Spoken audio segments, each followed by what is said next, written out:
जब रात सांझ की हो और हवा में फुसफुसाहट हो, जहां भूतों की कहानियां सुनोगे, वहीं जगह की हमारी आगाज की बात हो। दो देव पंजुरली और गुलिगा रहस्य बनकर आए इस संसार में। उनकी कथा सुनो दिल से, खुल जाए हर अज्ञात तारण में। आप सुन रहे हैं रवि मामा चैनल, जहां हर कहानी में रस, हर धड़कन में जीवन। इस वीडियो को अंत तक देखो, लाइक करो, सब्सक्राइब करो, क्योंकि ये कहानी है सोने की। खरा ज्ञान, खरा संस्कार, रहस्यों की राह तकते, देवों की छाया झलकते, पंजुरली गुलिगा मिले जब, मन में जज्बा जगते। बहुत पुरानी काल में, जब धरती पर मनुष्य और प्रकृति अभी गहन मेल में बंधे थे, उस समय सूर्य चंद्र अपनी छाप छोड़ते और चंद्रमा अंधेरी रातों में लोक कहानियां गूंथते थे। उस जमाने में लोक मान्यता कहती है कि धरती पर विष्णु जी का वराह अवतार आया। वराह का रूप लेते हुए उसने जगत के संतुलन को पुनर्स्थापित किया। उस अवतार से जुड़ी एक शाखा विश्वास में आगे बढ़ी। वो शाखा बनी पंजुरली देव की। पंजुरली नाम माना जाता है तुलु भाषा के पंजीदा कुरले युवा वराह का अपभ्रंश, अर्थात वो वराह रूप जो रक्षा और पालन की शक्ति लिए। लोक कथाओं में कहा जाता है कि जब मनुष्यों ने खेती करना सीखा, जंगल के जंगली सुअर वराह उनकी फसलों को खाया करते थे। लोग परेशान थे। तब एक दिव्य शक्ति हुई। वही शक्ति देव बन गई और फसलों की रक्षा करने लगी। लोग उसे पुजारने लगे। ये थी पंजुरली की आरंभिक मान्यता। लेकिन गुलिगा, वो उग्र स्वरूप, कुछ अलग पंथों में माना गया। कहा जाता है कि जब माता पार्वती महादेव के लिए भस्म राख लेकर आई थी, उसमें से एक कंकड़ निकल गया और वो कंकड़ पृथ्वी पर गिरा। कृष्ण या शक्ति रूप में वो कंकड़ जीवन पाकर उभरा। यही गुलिगा देवता की उत्पत्ति कहानियों में कही जाती है। इस प्रकार ये कहा जाता है कि दोनों देवों की उत्पत्ति बहुत बहुत प्राचीन है। स्वभाव में एक सौम्य और एक उग्र, एक नरम स्वरूप में रक्षा, एक उग्र आग में उत्प्रेरक। पंजुरली गुलिगा दोनों साथ धरती को दें नवरंग रूपक। और साथ ही यदि आप अभी तक चैनल नहीं सब्सक्राइब किए हों, रवि मामा चैनल को दबाकर सब्सक्राइब कर दो, क्योंकि आगे की कहानी में है भूचाल, मोड़ और अनकहे राज। लोक धाराओं में देवों का पारिवारिक विवरण हमेशा स्पष्ट नहीं मिलता। पंजुरली और गुलिगा की कैटलिस्ट में माता पिता की जानकारी विरल है, लेकिन कुछ लोकमान्य कथाओं में ऐसा वर्णन मिलता है। किसी कथा अनुसार पंजुरली एक नवजात वाराह रूप में जन्मा एक शिशु था, जिसे जंगल में छोड़ा गया। वो शिशु भूख प्यास से तड़प रहा था। तब माता पार्वती वहां भ्रमण कर रही थी। उन्होंने उस शिशु पर दया की, उसे उठाया और कैलाश ले आईं। बहुत वर्षों तक उन्होंने उसी तरह पालन किया जैसे अपनी संतति। बढ़ते बढ़ते वो शिशु एक दिव्य शक्ति में बदल गया। लेकिन जब दांत उगाए, उसे खरोंचनी समस्या हुई। उसने फसलों को नष्ट कर दिया, जिससे मानवों को संकट हुआ। जब शिव ने देखा कि इस शक्ति से अत्यधिक विनाश हो रहा है, उन्होंने इस वराह को पृथ्वी पर भेजने का आदेश दिया, ताकि वो मानवों और फसलों की रक्षा करे, और उसे देवत्व मिला। गुलिगा की कथा में माता पिता का उल्लेख नहीं मिलता। वो एक उग्र शक्ति स्वरूप माना गया,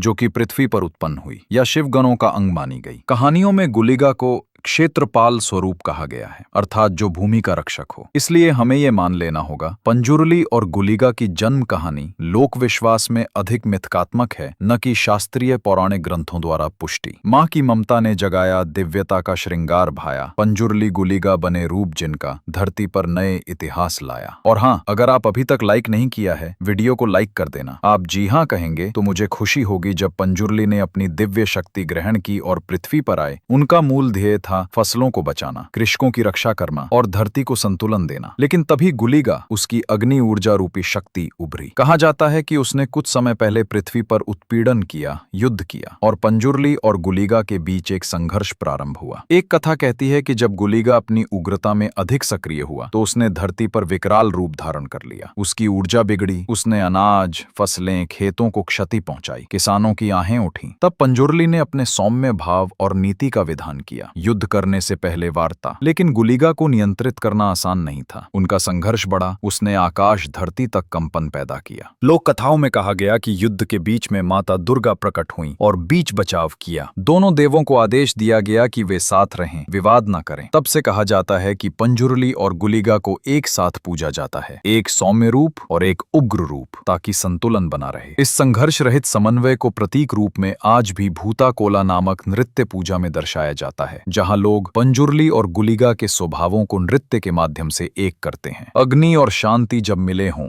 संयम की शक्ति उजले हों, पंजुरली गुलिगा जोड़ी वही धरती को जीत की राह दिखले हों। पंजुरली और गुलिगा की पूजा दक्षिण भारत के तुलु भाषी क्षेत्र कर्नाटक, केरल में विशेष रूप से प्रचलित है। वहां भूताकोला, जिसे दैवाकोला भी कहते हैं, नामक उत्सव होता है। भूता का अर्थ है दिव्य शक्ति, कोला कोल का अर्थ नृत्य या प्रदर्शन। भूता कोला में विशेष प्रशिक्षित नर्तक कोला कलाकार उस शक्ति को अवतार मानकर नृत्य करते हैं, मंत्रों के साथ, ढोल ढमाके, कलात्मक वेशभूषा में। उन पर देवता का प्रभाव माना जाता है, वो दैवानेमा कहलाते हैं। कृषकों को मनाना कि उनकी फसल और जीवन सुरक्षित रहे, अन्न अर्पण व दिन रात्रि पूजा होती है। बरने कोरपुनी नामक प्रथा भी है जिसमें वे देवता को अनाज अर्पित करते हैं। विभिन्न गांवों में विशेष मंदिर होते हैं, जैसे मंगलोर क्षेत्र के बंतवाल तालुका में कल्लूर्ती पंजुर्ली मंदिर है, जहां माना जाता है कि पंजुर्ली और उसकी बहन कल्लूर्ती की पूजा की जाती है। गुलिगा और पंजुर्ली को अक्सर एक साथ पूजा जाता है ताकि संतुलन बना रहे। कहां-कहां कौन-कौन से उद्योग, जंगल, लोक, पर्वतीय इलाके, हर जगह पूजा पद्धति अलग हो सकती है। ढोल की थाप पर लगे नृत्य, आत्मिक रूह में उठे उत्सव, पंजुर्ली गुलिगा जब बंधे साथ, धरती पर गूंजे मंगल संगीत। और याद रखो, अंत तक देखना है ना, लाइक कर दो, सब्सक्राइब कर दो। सुबह सुबह धूप की पहली किरण जब खेतों पर पड़ी तो किसानों ने फसल के बीच एक छोटा पांडाल बनाया। उन्होंने हाथों में हल, उपकरण, फसल का एक दाना लिया और उसे देवों को अर्पित किया। तब गांव का कोला कलाकार, जिसका नाम मान लीजिए डिवेक, अपनी वेशभूषा में सजता है। उसके माथे पर रंग, शरीर पर पुष्प, हाथ में ढोल और उस पर मंत्रों की लय। वो कहता, हे पंजुर्ली, हे गुलिगा, इस धरती की रक्षा करना, हमारे अन्न को समृद्ध करना, कलही ना हो आपस में युद्ध करना। और नृत्य शुरू होता है, एक सौम्य भाग जिसमें पंजुर्ली के लय रूप को निभाया जाता है। उसके बाद एक उग्र भाग जिसमें गुलिगा की वीभत्स शक्ति उभरती है, वो विलय हो जाता है। नृत्य के अंतिम धुंध में दोनों शक्ति एक हो जाती है। उस शाम गांव में शोर और सीटियां बजती हैं। जय हो पंजुर्ली, जय हो गुलिगा। जश्न, उल्लास, भक्ति की तीव्रता। वो दिन गांव वालों की आत्मा को रोशन कर देता है। नृत्य की लय में जी उठा एक जज्बा अनोखा। पंजुर्ली गुलिगा मिलन में सृष्टि हुई नव तेज जीविका। समय बीतता गया, कई पीढ़ियों ने आते जाते देखे। कुछ समय ऐसा आया कि कुछ समुदायों में पूजा का महत्व कम हुआ और जंगल के देवों की कथाएं धूमिल हो गईं। लेकिन कुछ गांवों ने इस परंपरा को काव्य रूप में संभाला। कहानियां, लोकगीत, भजन बने और युवा पीढ़ियां इन कथाओं को सुनती रहीं। किसी जमाने में बड़ी समस्या हो गई। एक भयंकर सूखा आया, खेत सुनसान हो गए, पानी सूख गया, मनुष्य अन्न संकट में। तभी गांव वालों ने याद किया, पंजुर्ली हमें बचाओ। कोला कलाकारों को बुलाया गया। उन्होंने दिन रात उपासना की, नृत्य किया। उन्हें कहा, हे देव, तुम हो हमारे संरक्षक, मिटा दो हमारे संकट का अंधेरा, लौटाओ जीवन, लौटाओ वर्षा, वरदान दो अन्न का डेरा। और विश्वास है कि इसी दिन हल्की हल्की वर्षा हुई। किसानों ने समझा ये देवों की कृपा है। उन्होंने पुनः भक्ति को जगाया। गुलिगा की उग्र शक्ति, पंजुर्ली की संरक्षक मुद्रा, दोनों ने एकजुट होकर धरती पर संतुलन बहाल किया। सूखा जब तपे धरती, श्रद्धा से पुकार की पवित्रता, पंजुर्ली गुलिगा आए साथ, वर्षा बहा दी विधाता। आज की फिल्म कांतारा ने पंजुर्ली और गुलिगा की कहानियों को बड़े पैमाने पर दृश्य रूप दिया। कांतारा चैप्टर 1 विशेष रूप से इस पृष्ठभूमि को खोलने का प्रयास करता है। देवता की उत्पत्ति, संघर्ष, मानव संबंध और लोक श्रद्धा को बड़े पर्दे पर लाना। फिल्म और लोक श्रद्धा के बीच एक पुल बन गया है, युवा पीढ़ियों को इन पुरानी कथाओं से जोड़ने का माध्यम। लेकिन ध्यान दें, फिल्म रूपांतरण में कई बदलाव हो सकते हैं। कुछ दृश्य नाटकीय रूप से बढ़ाए जाते हैं, कुछ पात्र जोड़े जाते हैं। इसलिए कांतारा को पूरी तरह अभिज्ञान मानना अतिशयोक्ति होगी। फिर भी ये प्रयास है कि लोक कथा और लोक श्रद्धा का स्वरूप आधुनिक भाषा में लोगों तक पहुंचे। रंगमंच पर कथा जब सजती, लोक हो जाता जीवंत धड़कती। पंजुर्ली गुलिगा की छवि नई, मन में उठे श्रद्धा की लड़ी। पंजुर्ली और गुलिगा की कथा सिर्फ देवों का संघर्ष नहीं, ये एक संतुलन की शिक्षा है। सौम्यता और उग्रता का संतुलन हर शक्ति को दिशा देनी चाहिए। संघर्ष का समाधान संवाद में, युद्ध हर समय उत्तर नहीं होता। मानव और प्रकृति की रक्षा, देवों की पूजा मनुष्य की जिम्मेदारी को स्मरण कराती है। श्रद्धा और कर्म, बिना श्रद्धा के पूजा निर्थक है, बिना कर्म के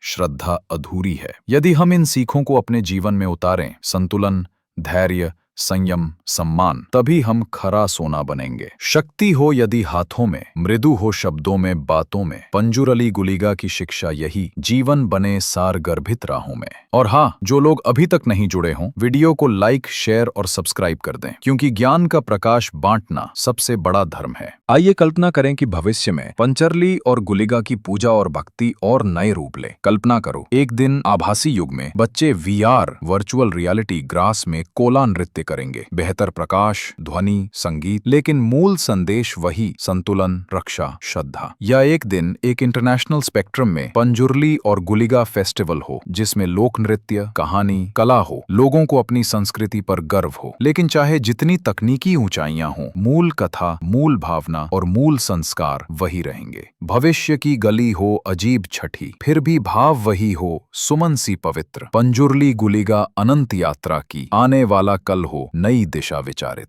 पंजुर्ली और गुलिगा की कथा हमें याद दिलाती है, हर शक्ति को संयम चाहिए, हर रक्षा को धैर्य चाहिए, हर संघर्ष को समझबूझ चाहिए। हम सब अंदर ही अंदर एक देव हो सकते हैं, यदि हम अपने भीतर संतुलन लाएं, यदि हम अपने जीवन में पंजुर्ली की रक्षा और गुलिगा की ऊर्जा दोनों को समाहित करें, तब हमें अन्न, शांति, समृद्धि मिलेगी। तो आज मैं आपसे निमंत्रण देता हूँ, इस कहानी को दिल से सुनो, अपने विश्व में इसे गूंथो, और जब अगली कहानी का शोर हो, रवि मामा चैनल पर लौट आओ। अगर इस कहानी ने आपको झकझोर दिया हो तो वीडियो को लाइक करो, नीचे कमेंट में लिखो मैं पंजुर्ली गुलिगा के साथ हूँ, और सबसे महत्वपूर्ण, रवि मामा चैनल को सब्सक्राइब कर दो ताकि अगली अनकही कथा तुम्हारे पास पहले पहुंचे। सितारे हों चाहे धड़कने हों, श्रद्धा का बंधन न टूटे, पंजुर्ली गुलिगा की ज्योति हो सदा, हम सब में वो दीपक जलते। धन्यवाद।